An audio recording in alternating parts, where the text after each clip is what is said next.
हमारी संस्कृति, हमारे संस्कार सदा रहें हमारे साथ। सब्सक्राइब करें तिलक।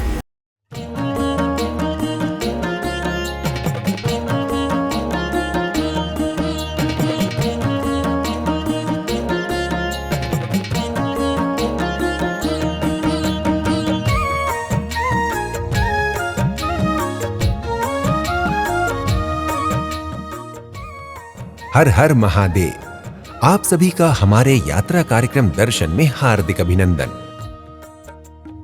भक्तों, हिंदू धर्म की मान्यताओं के अनुसार मृत्यु के पश्चात प्राणी की आत्मा को उसके कर्मों के अनुसार भिन्न भिन्न गतियां प्राप्त होती हैं।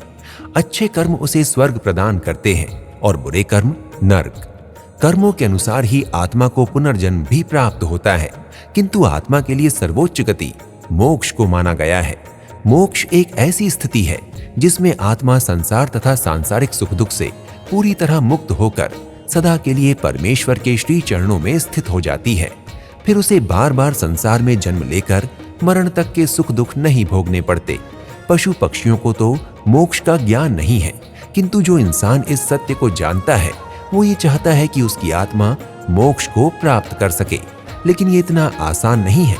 हिंदू धर्म में मोक्ष प्राप्ति के लिए कुछ नियम, मार्ग तथा स्थान बताए गए हैं। ऐसे ही कुछ स्थान भारत देश के 7 नगर अर्थात सप्तपुरियां कही जाती हैं, जो प्राणी की आत्मा को मोक्ष की गति प्रदान करवाने में सहायक हैं। माना गया है कि इन सप्तपुरियों में से किसी भी एक पुरी में निवास करके या ईश्वर का ध्यान करके या इन स्थान पर देह त्यागने से मोक्ष प्राप्त होता है। पुराणों में ये सभी सप्तपुरियां तीर्थ मानी गई हैं।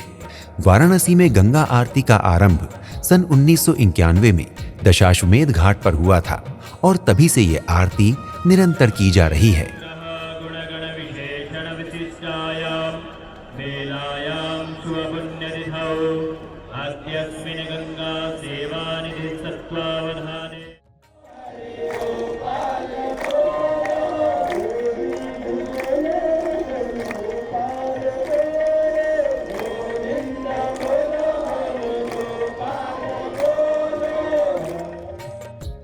इनके अलावा भी काशी में अनेक धार्मिक एवं पर्यटन स्थल हैं।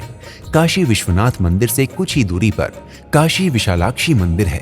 ये पवित्र 51 शक्तिपीठों में से एक है। कहा जाता है कि यहाँ देवी सती के कर्ण कुंडल की मणि गिरी थी, जिसके कारण इसका एक नाम मणिकर्णी शक्तिपीठ भी है।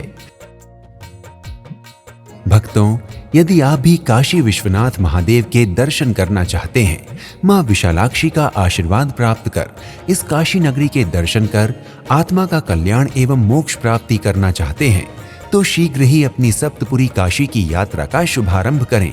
शीघ्र ही नए धाम की यात्रा पर आपसे फिर भेंट होगी। प्रणाम। हर हर महादेव। जय माता की। इति शुभम।